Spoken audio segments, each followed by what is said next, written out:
મારું નામ ડૉક્ટર ગણેશ દેવુબેન વિઠ્ઠલભાઈ બારૈયા છે. મારી 3 ફૂટ હાઇટ છે અને 20 કિલો વજન છે. હાલ હું MBBS પૂર્ણ કરી સિવિલ હોસ્પિટલ ભાવનગરમાં મેડિકલ ઓફિસર તરીકે ફરજ બજાવું છું.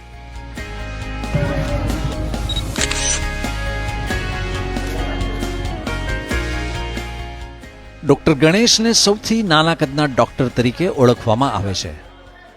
મારા પપ્પાને સર્કસવાળાએ ઓફર કરેલી કે તમને 5 લાખમાં અમને દીકરો આપી દો, પણ ત્યારે મારા પપ્પાએ એ 5 લાખ સામે ના જોતા મને ભણાવ્યો.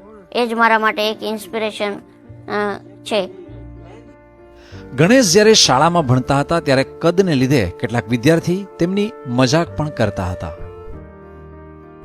5 કિલોમીટર નિશાળ ગામથી નિશાળ છે પ્રાથમિક, એને તેડી હાલી ન હોય કે થાકી જાય, પછી ઘડી કંજે બેહાડે, ઘડી હાંડીઓ કરે, એમ કરી 5મા ધોરણ સુધી ભણાવ્યો.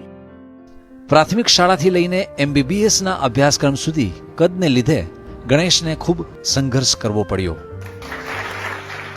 12th સાયન્સ પાસ કર્યું અને નીટની એક્ઝામ ક્લિયર કરી અને MBBSમાં એડમિશન માટે અપ્લાય કર્યું.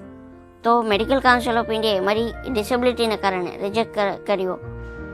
એ વર્ષ 2018 હતું. એ સમયે હું ખૂબ નિરાશ થયો અને કોઈ આશાનું કિરણ દેખાયું નહીં. ગણેશને MBBSમાં એડમિશન મળી શકે તે માટે શિક્ષકો હાઈકોર્ટ સુધી ગયા, પણ ગણેશ કેસ હારી ગયો.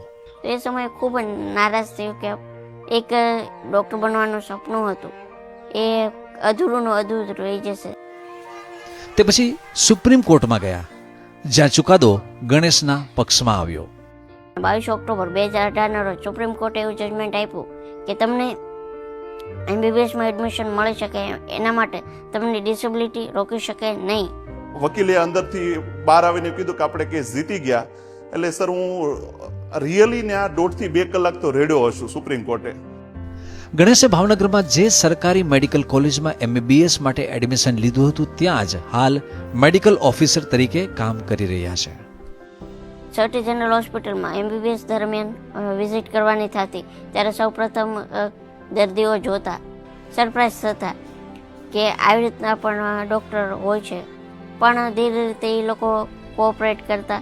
મારી હાઇટનો સર હોસ્પિટલમાં એ બેનિફિટ રહેતો કે નાના બાળકો છે એ સારી રીતે મારી સાથે વાતચીત કરતા અને એમની નાની જે કાંઈ મુશ્કેલીઓ હોય જે બીજા ડૉક્ટરને કહી શકે નહીં એ પણ મને કહી શકતા.